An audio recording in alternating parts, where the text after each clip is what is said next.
दोस्तों अब इसके बाद एमरल्ड का पोजीशन आता है, जिसमें सबसे पहला नाम अंजनी कुमार झा, जो मैं यहाँ हूँ। Mister Amarendra Kumar Karn, welcome on the stage. Mister Shubhkant Kumar, welcome on the stage. Mister Bharat Kumar Chakravarti, welcome on the stage. इन्हें सम्मानित करने के लिए हम अपने क्राउन लीडर से निवेदन करेंगे, सर आके अपना आशीर्वाद इन लीडर को दें। सर विजयपाल सर और माधव सर।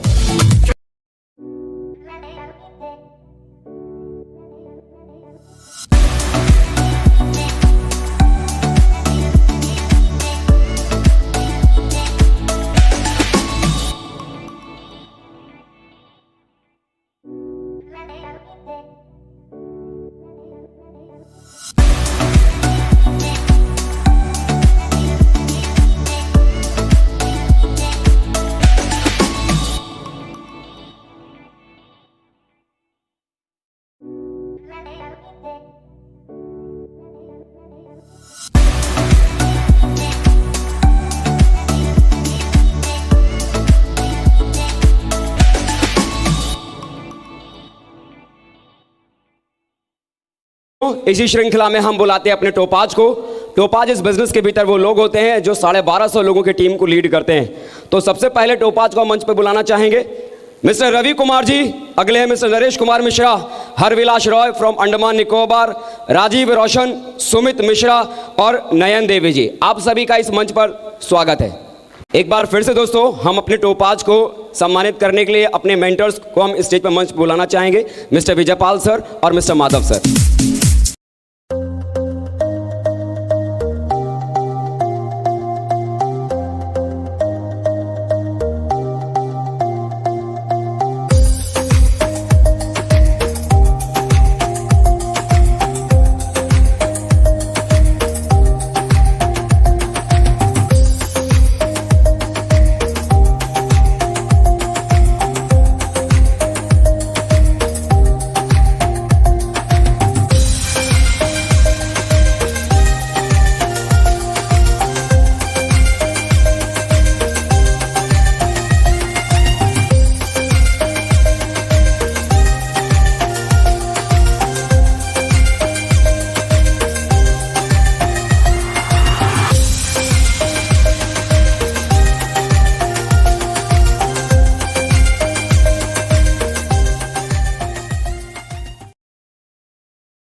तो एक जोरदार तालियों से खड़े होकर सीटियों और तालियों के साथ हम बुलाना चाहेंगे मिस्टर सत्येंद्र प्रसाद जी। एक जवान बेटे का जवान बेटे का जवान बाप का प्यार भरा नमस्कार। बहुत दूर से आए हुए मेरे तमाम साथियों का हम इस मंच पर दिल से स्वागत करते हैं।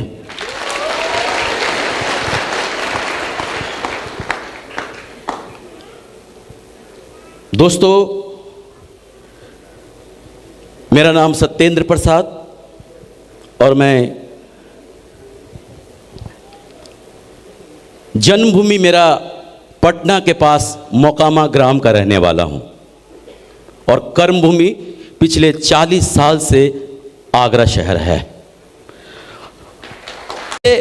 ये दोनों ही उतने अजीज हैं, एक ने मुझे जन्म दिया और दूसरा ने मुझे पाला है, तो दोनों मेरे लिए उतने ही अजीज हैं।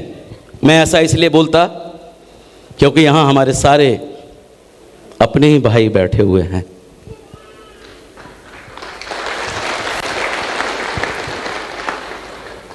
दोस्तों, मैंने भी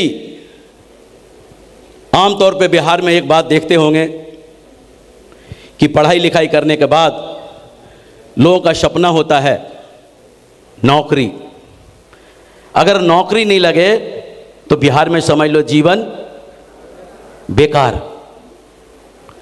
और जिन बेचारे भाई साहब की नौकरी नहीं लगती है उनका हाल क्या होता है आप लोगों से बेहतर कोई नहीं जानता। ऐसा होता है?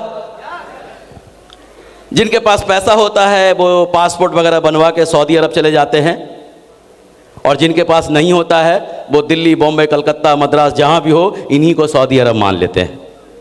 ऐसा ही होता है ना।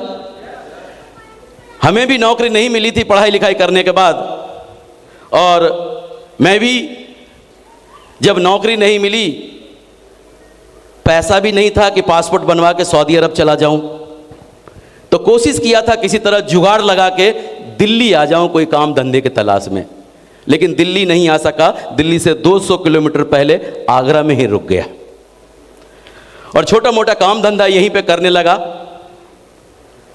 काम धंधा सीखने के बाद जब काम धंधा करने लगा, ऊपर वाले को थोड़ी सी रहम आ गई। जहां मैं 40 से 50 हज़ार रुपये पर मंथ कमाने लगा, नौकरी नहीं लगने का दर्द थोड़ा सा कम हो गया था। लेकिन दोस्तों, इस बिजनेस के बारे में मैं ज़्यादा कुछ जानता नहीं था। अगर कोई कंपनी बोले तो पानी तो छोड़ो, मैं बैठने की भी नहीं दे सकता था। वो इंसान मैं आपसे बात कर रहा। लेकिन दोस्तों, कहते हैं कि ये दिल, ये दिमाग और ये मौसम, इन तीनों का कोई भरोसा नहीं। मेरे साथ भी कुछ ऐसा ही हुआ। एक दिन मेरे अजीज मित्र ने मुझे इस बिजनेस को बताया था, और जब बताया था तो मुझे लगा कि ये तो वही बात कर रहे हैं जिससे मैं चिढ़ता हूँ, जिससे मैं नफरत करता। लेकिन क्या है कि वो मेरे मित्र हैं, इसलिए मैं उनको भगा भी नहीं सकता था। और उस टाइम मैंने सोचा कि मैं इनका करूं तो क्या करूं।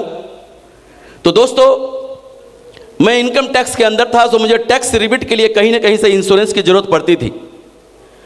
सो मैंने सोचा कि LIC में इंश्योरेंस करा लो, चाहे रिलायंस में इंश्योरेंस कराओ, बात एक ही है। दोनों जगह IRDA है, टैक्स रिबिट दोनों जगह है। तो मैंने एक इंश्योरेंस उनसे ले लिया ताकि इनका मन भी रह जाए और हमारी दुआ सलाम भी बनी रह जाए। वो भाई साहब तो उस दिन बहुत खुश होकर चले गए कि चलो इन्होंने ज्वाइन कर लिया, और मुझे लगा कि चलो ये बला किसी तरह से टल गई। लेकिन दोस्तों, झटका तो मुझे जब लगा जब मेरे मित्र ने जब अगले दिन मेरे पास फिर लौट के आए, तो मुझे लगा कि ये फिर क्यों आए मेरे घर। मैंने बोला, भाई वो फॉर्म वगैरह में कोई कमी तो नहीं रह गई? बोला, नहीं नहीं, वो तो हमने कल ही भेज दिया। तब मुझे पहली बार ये एहसास हुआ। उन्होंने बोला कि दोस्त ऐसा करते हैं, चलते हैं ट्रेनिंग में, चलते हैं सेमिनार में, अपन दोनों मिल के काम करते हैं। तो मुझे पहली बार ये एहसास हुआ, जिस बला को मैं टालने की कोशिश किया था वो बला तो उल्टे मेरे गले पड़ गई।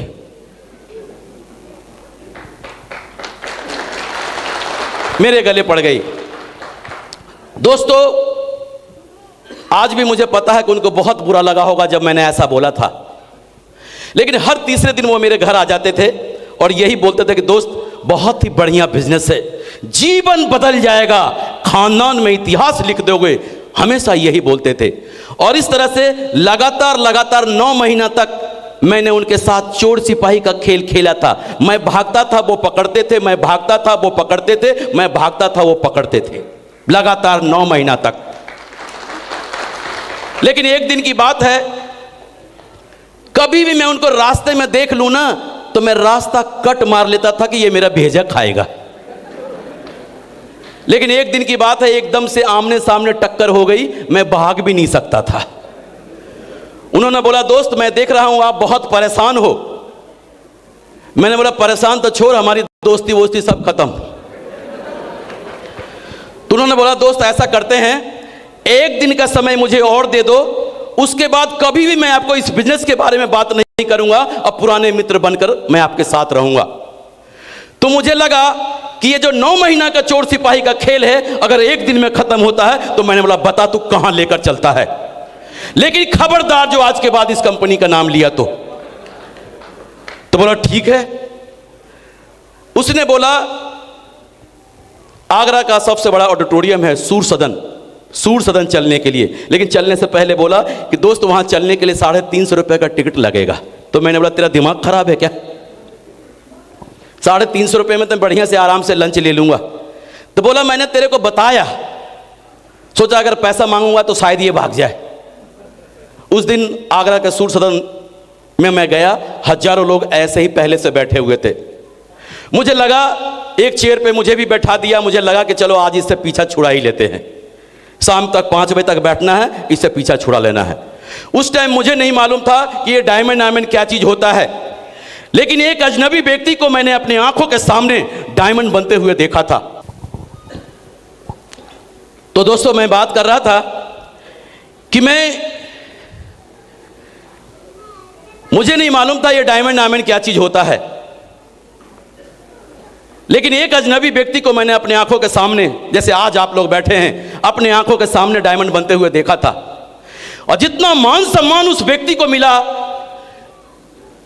और जितनी अच्छी अच्छी बातें उन्होंने कहा, मैंने ऐसा कभी नहीं देखा था। जब प्रोग्राम खत्म हुआ तो मन ही मन में ये सोच रहा था कि बिजनेस तो बहुत बढ़िया है, करना चाहिए। और हॉल में चलने से पहले सबसे पहले मैं उस व्यक्ति को ढूंढा जिसने मुझे उस हॉल में लेकर आया था, और पॉकेट में हाथ डाला और 350 रुपये निकाल के मैंने उसको दिया और चुपचाप घर चला गया। और मन ही मन सोच रहा था कि बिजनेस तो बहुत बढ़िया है, करना चाहिए। लेकिन अगले ही पल मुझे लग रहा था कि लोग क्या कहेंगे कि तू 50,000 कमाता है, तेरे को यही मिला, इससे अच्छा तू ये कर लेता, वो कर लेता, ऐसा कर लेता, वैसा कर लेता। इसी डर के मारे मैं किसी को भी नहीं बोलता था। कभी मुझे ऐसा लगता था कि ये मुझे बहुत अच्छे मेरे मित्र हैं, मैं इनको बता दूं, लेकिन अगले ही पल लगता था कि अगर इन्होंने मना कर दिया तो मेरे को सहन नहीं होगी। इसी वजह से मैं किसी को भी नहीं बोलता था। लेकिन मेरे मित्र अगले दिन फिर मेरे घर आए। 9 महीने में पहली बार ऐसा हुआ कि मुझे बुरा नहीं लगा। मैंने चाय पानी नाश्ता भी कराया। उन्होंने बोला, दोस्त आज फ्राइडे का दिन है, फ्राइडे को हमारे यहाँ ट्रेनिंग प्रोग्राम होता है, अगर आप चल सको तो चलो, नहीं तो कोई बात नहीं। तो मुझे लगा कि पहले दिन तो ये ले गए तो बहुत ही बढ़िया चीज दिखाए, पता नहीं आज क्या दिखाएंगे। मैं भी थोड़ा लालच में आ गया और मैंने बोला चलो चलते हैं हम भी।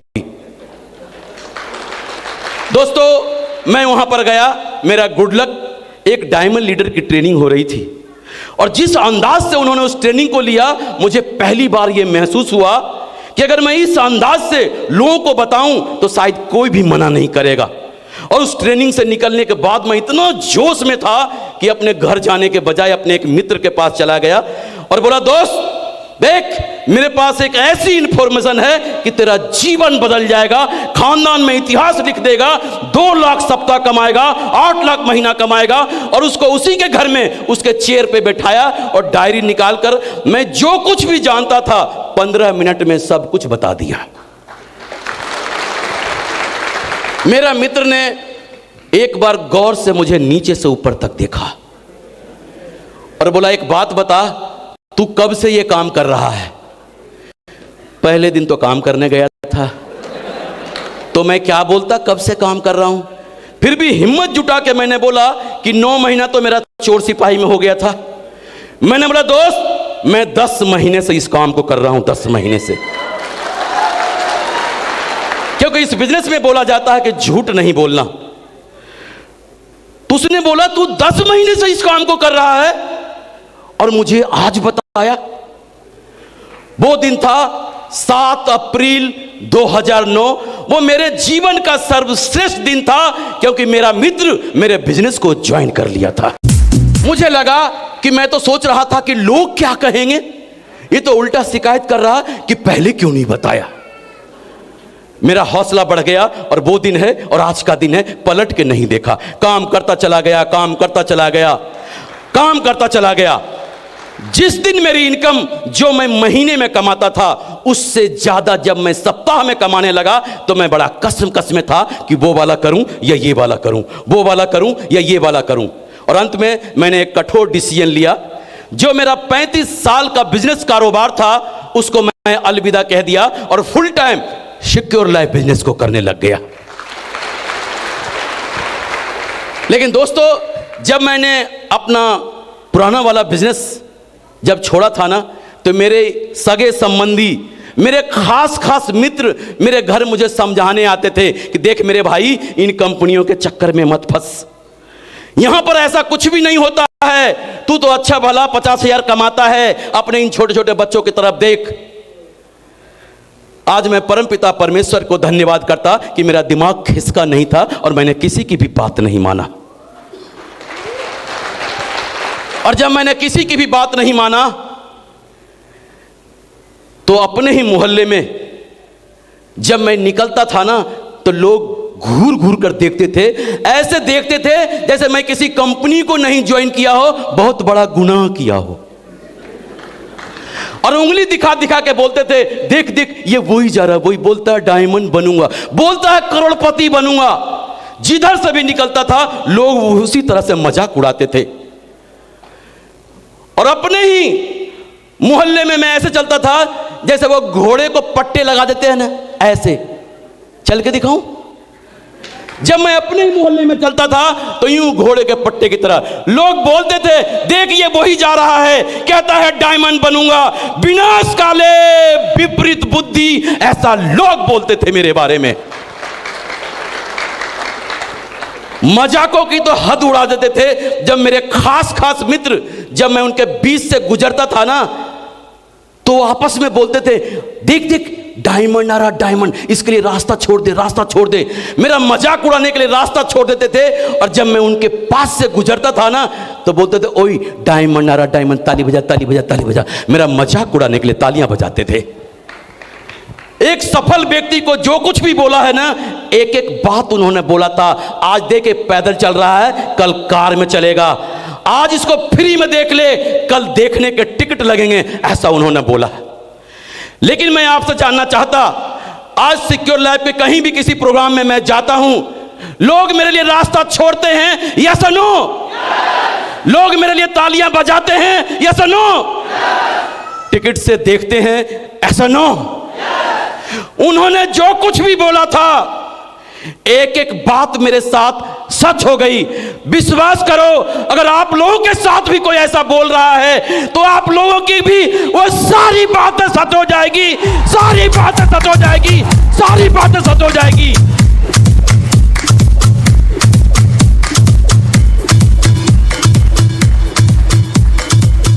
आज वही मोहल्ला है और वही मैं हूं।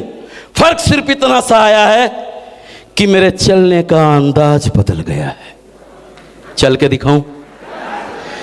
आज जब मैं उसी मोहल्ले में चलता हूं ना तो फक्र से सीना तान के चलता हूं, और इधर भी देखता हूं, इधर भी देखता हूं, और इधर भी देखता हूं, और इधर भी देखता हूं। और खासकर उसको तो मैं जरूर देखता हूं जिसने मेरा मजाक उड़ाया था।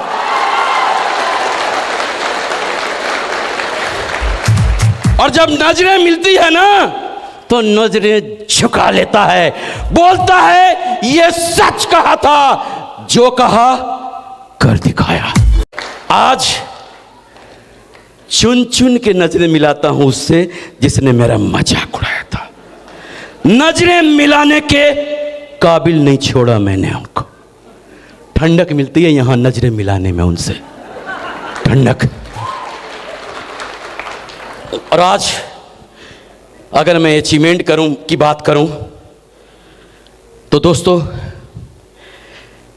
पिछले 2 साल से 50 लाख की ऑडी गाड़ी में चलता हूं। घर मकान ने भी डिसाइड नहीं किया कि किस में रहूं, इतने कि सोचना मुश्किल पड़ रहा कि इसमें रहूं कि उसमें रहूं कि उसमें रहूं कि उसमें रहूं कि उसमें रहूं, किस में रहूं, ये समझ नहीं आ रहा। क्योंकि जिस घर को बनाया था उसको ड्रीम हाउस बनाया था, लेकिन अब वो ड्रीम हाउस नहीं लगता। और आप लोगों ने, मैं सोचता था, मेरे 2 बच्चे हैं। मेरा बेटा MSc एग्रीकल्चर कंप्लीट कर चुका है, बेटिया +2 की एग्जाम दे रही है, पार्ट 2 का। लेकिन मेरा बेटा इस बिजनेस में टॉप मुकाम पर है, टॉप मुकाम पर है। अगर मैं नौकरी की बात करता तो ग्रेजुएशन कंप्लीट करने के बाद 40 से 50 हजार रुपया, 40 से 50 लाख रिश्वत दे के बढ़िया से बढ़िया नौकरी देख सकता था ना। लेकिन नौकरी कितने की मिलती? 10, 20, 30, 40, 50, 60, 70, 80, 90। क्योंकि दोस्तों नौकरी हजारों की होती है, लाखों और करोड़ों की नौकरी कभी नहीं होती।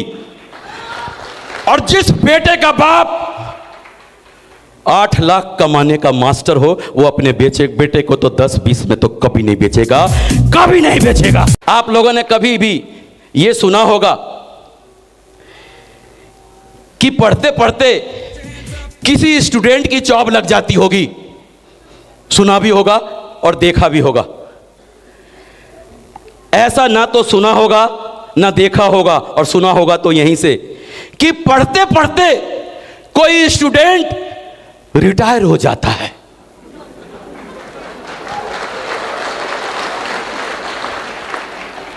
आज मेरा बेटा हिंदुस्तान में सबसे कम उम्र 22 साल का डायमंड है, मिस्टर राकेश प्रसाद।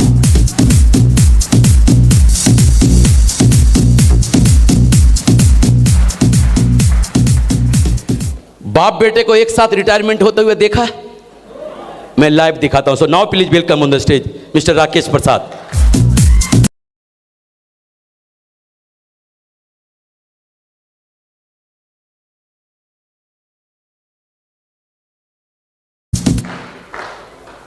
बाप बेटा एक साथ रिटायर, जवान बेटा का जवान बाप।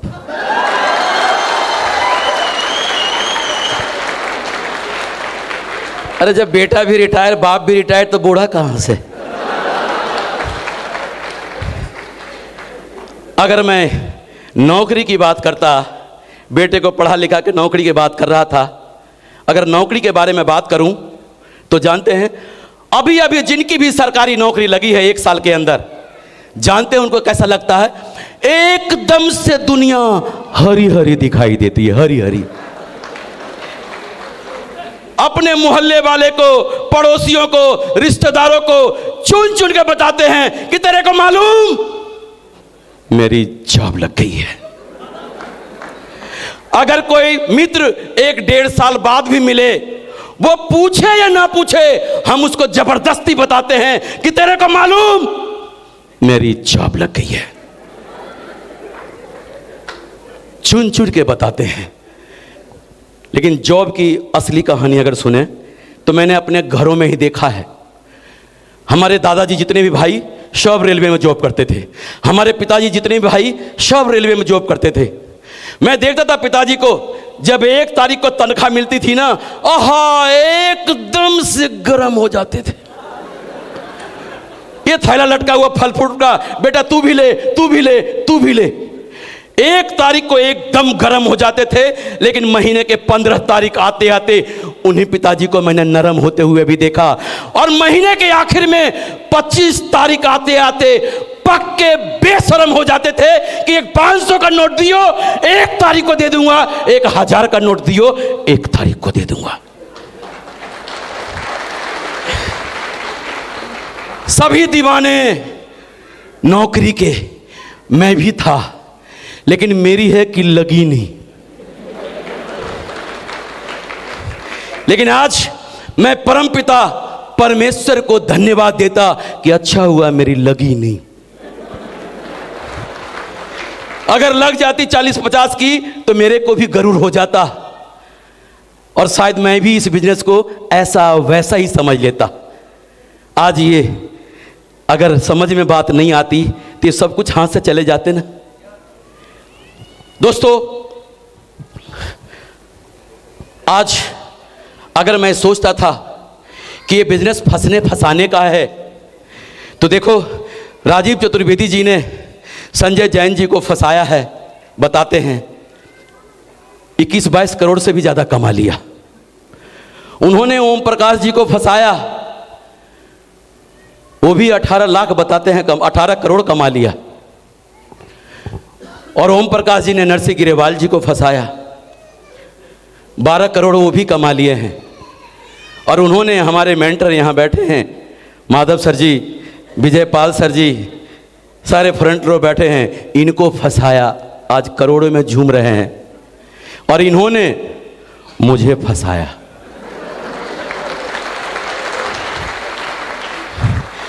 अगर फंसने फंसाने से किसी की घर की गरीबी मिट जाए, किसी के घर में खुशियां आ जाए और आने वाली पीढ़ियां सुरक्षित हो जाए, तो मैं ऊपर वाले से दुआ करता कि दुनिया में हर आदमी को फंसाना चाहिए, हर आदमी को फंसाना चाहिए, हर आदमी को फंसाना चाहिए। आज मैं उस व्यक्ति को सैल्यूट करता जिसने मुझे फंसाया।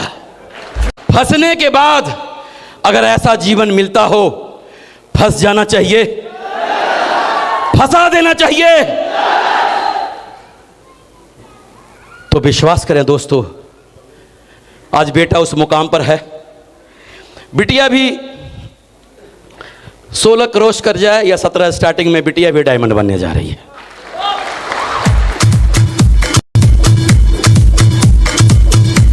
अब सोच के देखो, जो लड़की 2 लाख रुपए सप्ताह कमाएगी, 8 लाख महीना कमाएगी, उनके बाप को ज़्यादा सोचने की जरूरत पड़ेगी क्या? हम बेटे और बेटियों में फ़र्क करते हैं। ये सोचते हैं तो बिटिया है, पराया धन है, इसको निपट देते हैं।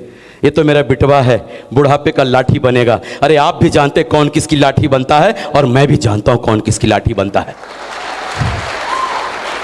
अगर बिटिया के नाम एक आईडी लेकर अगर मेहनत करके उनको डायमंड बना देते हैं, तो अगर ससुराल में जाएगी तो जेठ जेठानी, सास ससुर उनको कैसे रखेंगे जी? तो बजाओ ना दोस्तों। वाकई में ऐसा दो ही बार होता है कि मेरा अंग अंग फड़कता है जब मैं बिहार में होता हूं। लेकिन आज तो मुझे बिहार में ही हैं, हम तो बिहार में ही हैं, क्योंकि बिहार के लोगों के बीच में हैं तो कहाँ हैं हम। आज वाकई में आपके जोश की मैं तारीफ करता, आपके हौसले को मैं तारीफ करता, क्योंकि आपने इस आगरा के हॉल को बिहार बना दिया। और बिहार में तो आपको पता है कि मुझे कसम है उस बात की, बिहार में तो मुझे कसम है इस बात की कि अगर बिहार के एक आदमी भी 10 लोगों को सऊदी अरब, दिल्ली, बम्बई, कलकत्ता इन जगहों पे जाने से रोक लिया, और ये 10 लोग भी यही कर दें, तो विश्वास करो, लोग भारत को सोने की चिड़िया बोलते हैं, लेकिन मैं आप लोगों को विश्वास दिलाता हूं कि एक दिन लोग बिहार को सोने की चिड़िया बोलेंगे, सोने की चिड़िया बोलेंगे बिहार। लेकिन अगर आप लोगों ने साथ दिया तो, और शुरुआत किया था ये कारवा 1-2 से, लेकिन आज मैं इस दुनिया में रहूं या ना रहूं, लेकिन इतिहास साक्षी है। आप लोग देखेंगे कि जिस मिशन को मैंने बिहार में शुरू किया, ये रुकने वाला कारवा कभी नहीं है। दोस्तों, आज मेरे ढेर सारे महागुरु बैठे हैं, हमारे आइडियल आदर्श एकदम लाइन लगा के फ्रंट रो में बैठे हैं। हम भी आज सुनने आए हैं इनको, और आज जिस पल का साक्षी आप बनने आए हैं, विश्वास करें, अगर आपने इन चीज़ों को अपनी आंखों से देख लिया ना, तो यहाँ बैठा हर शख्स मुट्ठी बांध कर जाएगा, चाहे कुछ भी हो, डायमंड तो जरूर बनना है। मैं 1 मिनट में ये बताना चाहता कि इस बिजनेस से मुझे सचमुच में असली दौलत क्या मिला। मैं आगरा शहर में आया था, अकेला किराए के मकान में रहता था, कोई पड़ोसी भी ढंग के पहचानता नहीं था। लेकिन आज इसी आगरा शहर में 3 लाख परिवार ऐसे हैं जो मुझे जानते हैं। 3 लाख परिवार। पूरे हिंदुस्तान में कम से कम 70,000 परिवार ऐसे हैं जिन घरों से मेरा रिश्ता है। सबसे बड़ी दौलत मैंने ये कमाया, अपनों से बढ़कर रिश्ता है। आज आपको ये बात लग भी रहा होगा कि ये व्यक्ति जेंटलमैन बना हुआ बहुत बड़ी बड़ी बातें कर रहा है, लेकिन दोस्तों मैं बता दूं, मैं कोई जेंटलमैन नहीं। अगर मेरे एजुकेशन वाइज देखें तो मैं हाई स्कूल पढ़ा हुआ व्यक्ति मैं आपसे बात कर रहा, हाई स्कूल पढ़ा व्यक्ति आपसे बात कर रहा। क्या फर्क पड़ता है मैं हाई स्कूल पढ़ा हूं तो? क्या फर्क पड़ता है? हाई स्कूल पढ़े व्यक्ति की कौन सी नौकरी लग सकती है आप खुद जानते हैं। लेकिन क्या फर्क पड़ता है कि मैं हाई स्कूल पढ़ा हूं? क्या फर्क पड़ता है मुझे अंग्रेजी बोलनी नहीं आती? क्या फर्क पड़ता है? लेकिन सिक्योर लाइफ में ऐसी पावर है कि मैं 40,000 में 2 अंग्रेजी बोलने वाले को रख सकता हूं, एक लेफ्ट में कि इन्होंने अंग्रेजी में क्या बोला मेरे को हिंदी में समझाओ, और मैंने हिंदी में क्या बोला इनको अंग्रेजी में समझाओ। और कहते हैं ना मेरे भाई, ये जो रोकड़े की भाषा है ना, पूरी दुनिया जानती है, पूरी दुनिया जानती है। और क्या फर्क पड़ता है, और जब पैसा आता है ना तो लोग अंग्रेजी बोलना भी सीख लेते हैं, जो सत्येंद्र प्रसाद ने सीख लिया है। आज 52 साल का व्यक्ति मैं आपसे बात कर रहा हूं, लेकिन गौर से देखो किस एंगल से मैं 52 साल का नजर आ रहा हूं। बाहर की दुनिया में होता ना तो वक्त से पहले बूढ़ा हो जाता, बूढ़ा। लेकिन सिक्योर लाइफ में मेरे भाई कभी बूढ़े नहीं होते, लोग पड़ फाड़ के ही मिलते हैं सिक्योर लाइफ में। लेकिन ऐसा कुछ करके दिखाओ तभी वो फाड़ता है, जो करता है उसी की फाड़ता है सब। और दूसरा अचीवमेंट मैं बताऊं,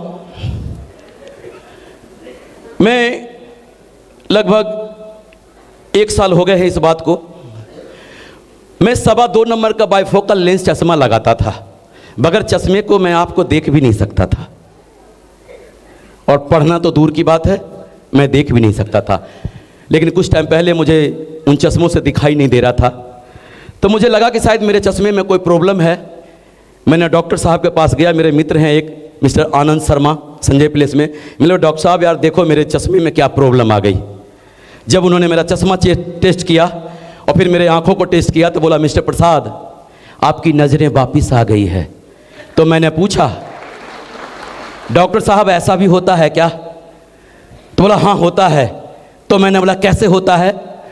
तो बोला जीवन में कोई टेंशन फिक्र नहीं हो और चारों तरफ खुशियां ही खुशियां हो तब ऐसा होता है। मैंने बोला सिक्योर लाइफ की जय हो, क्योंकि 40 साल पहले मैं चश्मा नहीं लगाता था, इसका मतलब है 12 साल में जवानी में लौट आया। आज मैं ये देख के बता सकता हूं, डायमंड सेलिब्रेशन जिधर भी जो लिखा हुआ है मैं पढ़ के बता सकता हूं, सब बगैर चश्मे के। अगर आप चश्मा पहनता भी हूं तो बस स्टाइल मारने वाला पहनता हूं। दोस्तों आज फिर मौका मिलेगा और हम बताएंगे, लेकिन मुट्ठी बांध के आज दमदारी से जो कुछ भी होगा ना आप अपनी आंखों से देखेंगे। और जाते टाइम मैंने आखिरी में एक ही बात कहूँगा, अगर मैं इस बिजनेस की खूबसूरती के बारे में बात करूँ, अगर इस बिजनेस की शानदार अंतर मन से अगर मैं कोई बात कहूँ तो अपनी 2 बातों के साथ यही मैं समाप्त करूँगा। चांद सी महबूबा हो मेरी कब ऐसा मैंने सोचा था, हाँ तुम बिल्कुल वैसी हो जैसा मैंने सोचा था। नमस्कार, जय हिंद एंड गुड डायमंड। तो दोस्तों आज के इस प्रोग्राम के भीतर आज रेड क्लब की ये पहली रिकॉग्निशन है जिसे इस बिजनेस के भीतर रूबी कहा जाता है। ये वो लाल हैं जिन्होंने इस बिजनेस के भीतर लगातार रात दिन मेहनत करके 5000 से ज़्यादा लोगों की टीम को खड़ा करके दिखाया है, और आज वो इस बिजनेस के भीतर रूबी जैसी शानदार पोस्ट को वो डिजर्व करते हैं। और हमारे बीच में इस रूबी रिकॉग्निशन को लेने के लिए इस मंच पर एक नहीं बल्कि 2 लोग ऐसे मौजूद हमारे साथ में हैं। एक ऐसा स्टूडेंट जिसने बहुत ही छोटी उम्र में अपनी पढ़ाई को करते हुए इस मुकाम को हासिल करके दिखाया है, और एक दूसरे शख्स ने अपने पत्थर के मार्बल के काम को करते हुए इस बिजनेस के भीतर इतने बड़े मंच पर इतने बड़े मुकाम को हासिल करके दिखाया है। तो आइए दोस्तों, हम अपने दोनों रूबी अचीवर को इस मंच पर हम कॉल करना चाहेंगे। तो सबसे पहले मैं रूबी बुलाना चाहूंगा मोकामा से मिस्टर संजीव कुमार, और नेक्स्ट हमारे रूबी है समस्तीपुर से मिस्टर अजीत कुमार झा।